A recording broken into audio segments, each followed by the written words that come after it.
I was gonna take a picture, but Hello. Woo! This is not part of my toast, but I just want to double check and make sure everybody knows there's a QR code on your table number that you can upload your photos that you took. You're welcome. Wow. It's important. Hey, how about this wedding? Woo!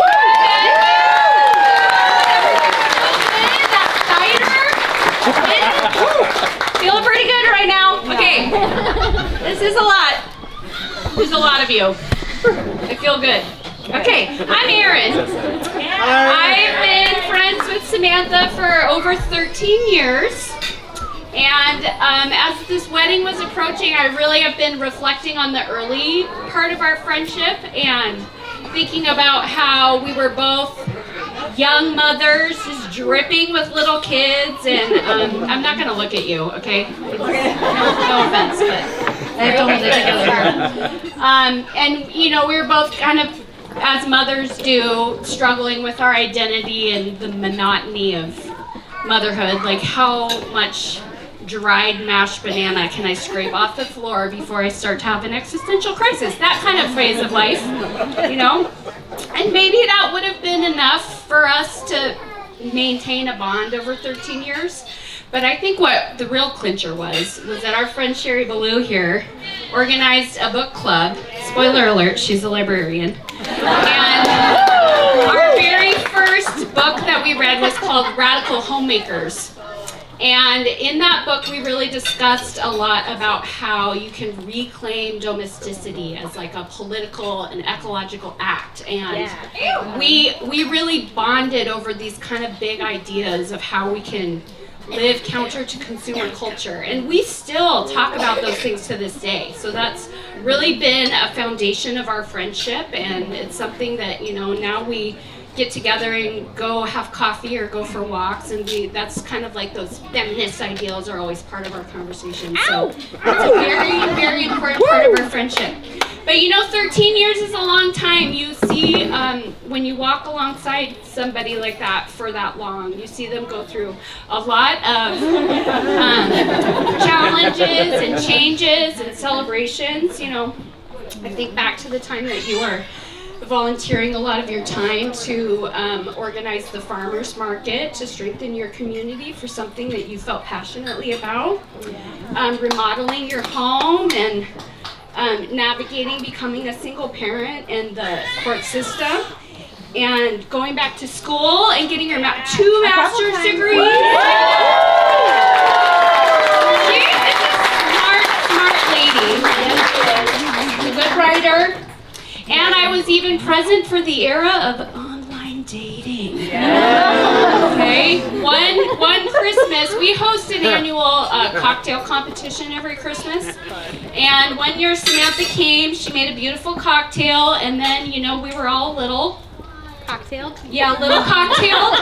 And we sat on my living room floor, the three of us, and just were swiping through her. And I didn't say it out loud to her at the time, but I was thinking, this is abysmal. Like, the profiles on here are a lot of guys holding fish. No offense if you like to fish, but maybe don't use it as your profile picture.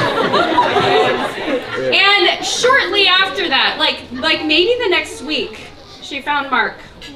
And so it was worth all the swiping. Was he holding a fish? No, well, maybe that's up to for debate, actually.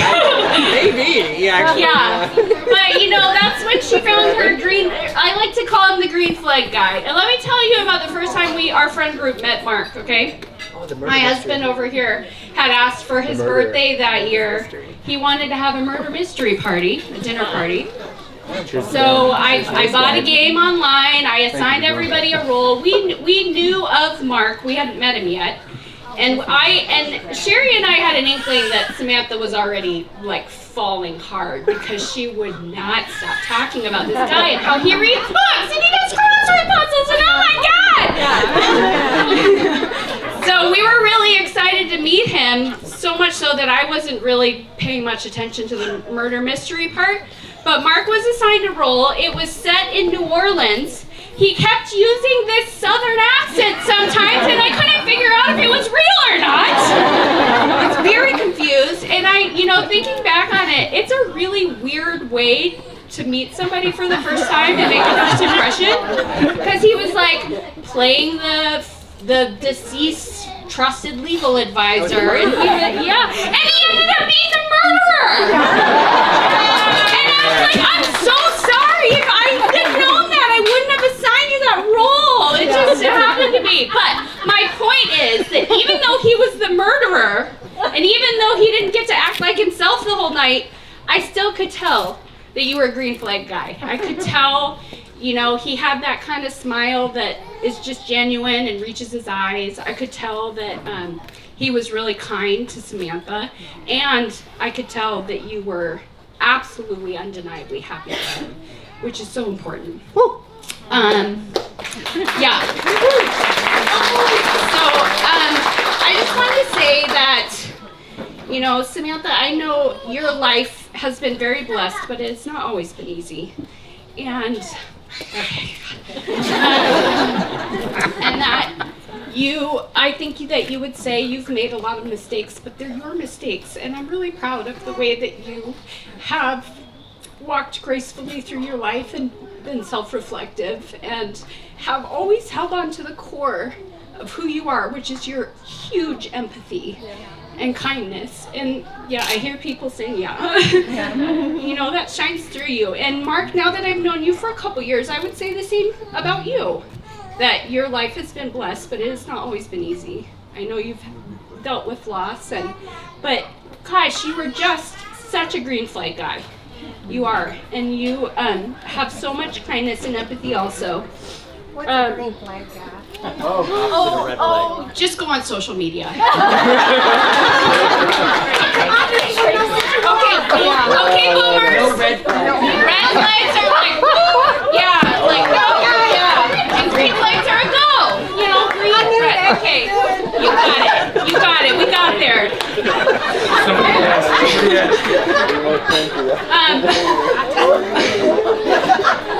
My husband and I are about to celebrate our 20th wedding anniversary. It's a big deal. And last week, Mark and Samantha asked us if we had any marriage advice, and I would say that you're already crushing it. You guys really don't need my advice. You both have, the self-awareness, the self-love, and a solid friendship. You've already started to build a beautiful home, a beautiful garden that's like such an expression of your love. You've already built a home that is safe for everybody that lives there. And your love is already reflecting what you want to see in the world, and I think that is beautiful. So I didn't bring my glass. Everybody, raise your glass and a toast to Mark and Samantha.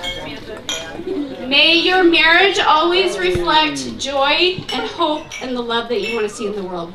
Love you guys. All right, let's have a round of applause for Erin. Thank you for those words. Next up, we have Emily. Emily, come on up.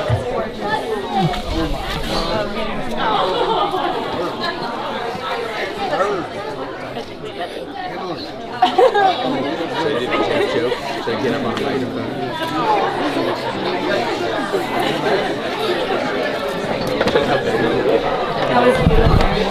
That was good. Well done. That was fantastic. You nailed it, dude. That was great. I'm so sorry. I misunderstood. Emily, I'm Sam's friend from writing school, and I thought you just wanted me to do to try out some writing, some stand-up comedy. Yes. Okay, sorry. I'll do a toast in a second, but I just want to try out a few things. My friend Sarah's going to write down to see how it goes. Good. Just some observational comedy. Good. Thanks, sir. Have you ever needed scissors to open a pack of scissors? What's that about? What's the deal?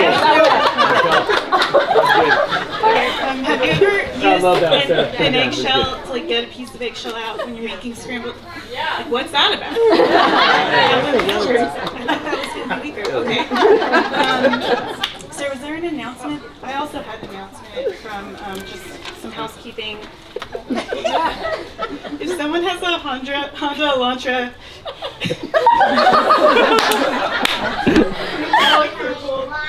Honda Elantra, Beanie Babies through a sunroof, a license plate that says Beanies for Life with Elwire. Your headlights are on. Also like the laugh cry friend, which makes everybody uncomfortable. Like what's that? Like it's like emotional. Okay, so now we've done 2 minutes of the comedy. It's cool. And we're gonna do like a minute on female friendship and making friends as an adult, and then we're gonna get. Don't worry, I see what. Okay. So like there's always the meet cute in rom-coms, right? Where it's like improbable that you'd met. And I just want to like shout out. We're gonna get to like this kind of love, but female friendship and making friends as a grown-up is like you just kind of look back and go, wow, that was so magical. I can't believe I was so lucky for that to happen. And Sam and I both signed up for this writing program, which is the kind of program you kind of. For years we'd done other jobs and dreamed about following this and said, okay, we're going to do it, and met Sarah there too. And we were put in this hotel in different rooms next to each other, so we were neighbors, and Sam at the time was a night person and I was a morning person, so we barely overlapped. But there was enough in there of just saying hi or something where we were like, oh, you seem great. And then we started saving seats for each other at school. And then it's a long story, but Sarah dressed up as a seagull, so now our group chat is the material goals. She's got some seagull. It's actually pretty good, but I don't think if I have 30 seconds left over, we'll get into it. But anyway, and then Sam and I would do like some fun bits, like we'd go up to people and say, whatever you have to say in front of me, you can say in front of her. And they were like just asking, like, if the cafeteria was open or something. Or again, we'd like laugh like Mr. Burns, and then the laugh cry. You can see, it was a wild time. And then, over our 8 years of friendship that developed, we'd have these great moments at school. Sam got to visit me in New York, and I got to drive with her to have the pleasure of getting to road trip from school in Oregon to Washington. I'm going to get to her gorgeous family in a second. But on that road trip, I learned that Sam and I both like Patty Griffin. And later we got to interview Patty Griffin for Ms. Magazine. What that? Feminism? Okay. And so, but anyway, sorry. Okay. But in the car that time, before we met Patty Griffin, we were just singing our hearts out. And we're like, wait, you like track 3 from the, it's not Pieces of You, I just switched up, Living with Ghosts album. And it's a real friend when you can yell sing a bridge and you just look at each other and go, yeah, yeah, yeah, yeah, yeah, yeah, yeah.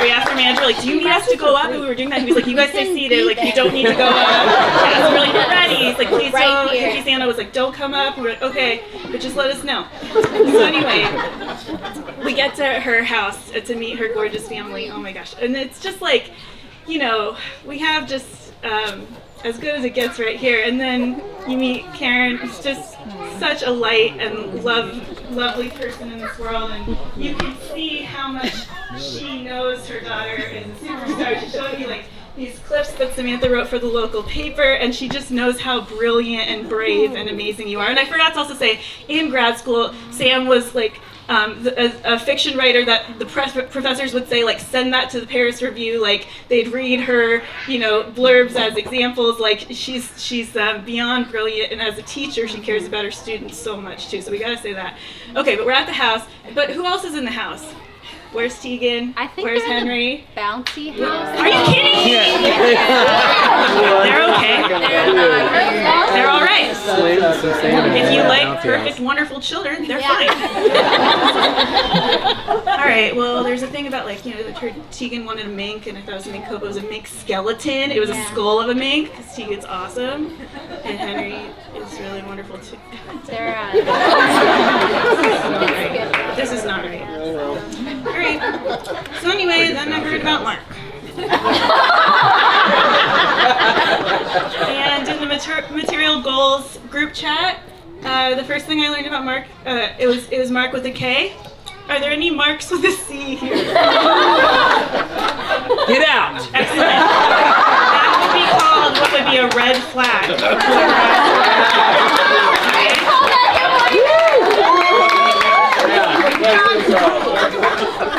I was gonna make one more announcement. Okay, wait, sorry. Are there any handsome single, literally available, emotionally available? Like, not gonna talk about ex-girlfriends during your date stuff. Single, straight men. Identify yourself at this time. Okay. All right. This is a lot. Megan and Henry aren't here, and now this. Okay. Okay. Back to Mark. So it was Mark with a K, and you know we love letters. We love the alphabet as writers, so that was huge. And then we learned like quality person alert, right? All the things Erin said. Also brilliant. She sent us pictures of his bookshelf. She's like, check this out. This is turning so well.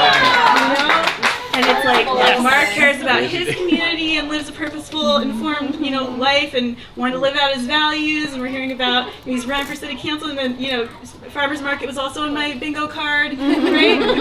That they're just and then the garden, just to make it extra clear, they grew the flowers on. Does everybody know that they literally flowers as a metaphor was also on my card as well, so we'll skip that. And I've heard, so I got to know Mark, amazing, right? And then I was sitting next to Tony yesterday, and I thought I learned a little more about Mark. This is the 2 truths and a lie section of the toast from Tony. Okay, so you're gonna have to guess which one is a lie. I'm gonna say 3 things. 1, even as a kid, Mark would put others first. Does that sound like him? Yeah. 2, even though he and his brother fought like cats and dogs, they love each other. True. Mark does not like the arts. Yes,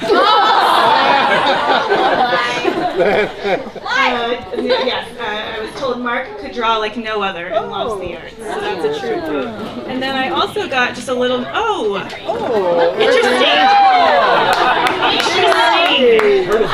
Are you talking about? Henry and I once put fake eyeballs all over all the fruit in the kitchen. We're still finding them. Oh yeah, no, there's still one they haven't found. Many. Soy sauce. Okay. All right. So Soy sauce. sorry, I know there's more to come. Okay. So Mark's amazing. Okay. So then Tony wants it to be known, in addition to the 2 truths and a lie, that he loves Mark and is so proud of him, and is so happy that he and Samantha are going on this journey and continue to grow together, and so glad everybody showed up. And then he said, when I get old, I'm moving in. So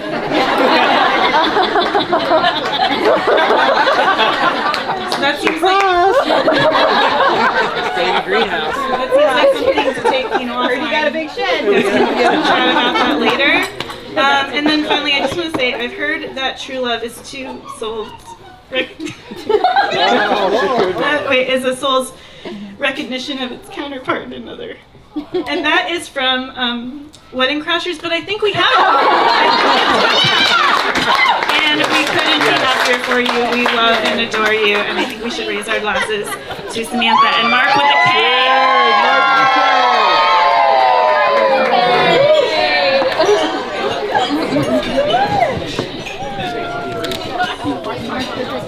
Mark with a K. All right, Emily, thank you so much for that. And up next, we got Tim. Next toast will be Tim. Yeah, he is. Just bring one, man. Both of you, Erin and Emily, that's amazing. One of the benefits of being the third speaker is you get to steal a little bit of stuff from the people before you. So, a little joke. Have you ever seen a forklift lift a crate of forks? What's that about, right? I'll try to keep it relatively brief, but bear with me. I've known this guy to my left here for an extremely long time, about 88.2% of our lives, Yeah. Kindergarten. approximately. Shit right there. He is definitely my oldest, one of my dearest friends. I remember very, very clearly the day we met on the playground of the elementary school, Precious Blood, that we went to. What a name, right? In our hometown. And we quickly bonded. We share quirky senses of humor. We shared a love of drawing. He's a much better drawer than me, I'll say, to this day. And just like general awkwardness and weirdness. Yeah. And that's probably pretty well exemplified by a point in second grade when Mark brought, his mom used to make these corn husk dolls, like arts and crafts, you know? Remember those? And Mark brought some of these to second grade show and tell, and which is like a weird thing to bring a show and tell in second grade, right? Like if you're trying to get street cred, like you bring your corn husk dolls. But you know, I'm with him, so I quickly taught him that they Beautiful. They were beautiful. They're wonderful. If they're somewhere, they're still beautiful. They're you know? still around. I'm sure they.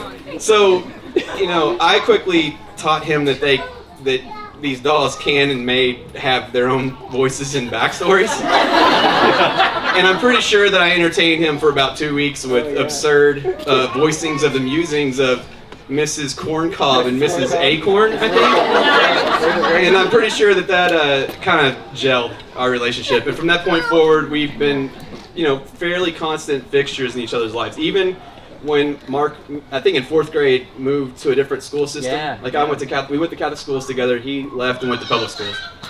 And we still connected over sleepovers and like our siblings' sports games and things like that. And we kept building our relationship. We started to discover a love for, you know, exploring the streets and in the ditches and getting muddy Ditches. and then telling Crawdad hunting. Tony and Michelle that we fell off a bike into a mud puddle. So, you know, we totally thought we nailed it, but we knew they knew better now. Boys will be boys. Right? We started to love the same type of music.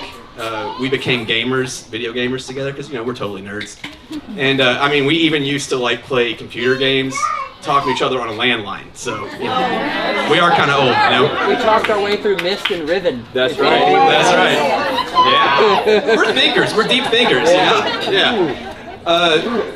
Moving into high school, Mark rescued me from my first job tending the oil vats of Long John Silver's when he suggested it would probably be a life improvement if I went and worked with him at Kroger.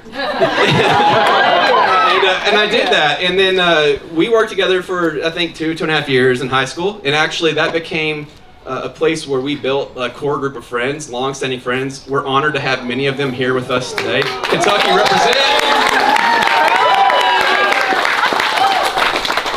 Into college, we lived together for a couple of years. I think we equally loved each other's company.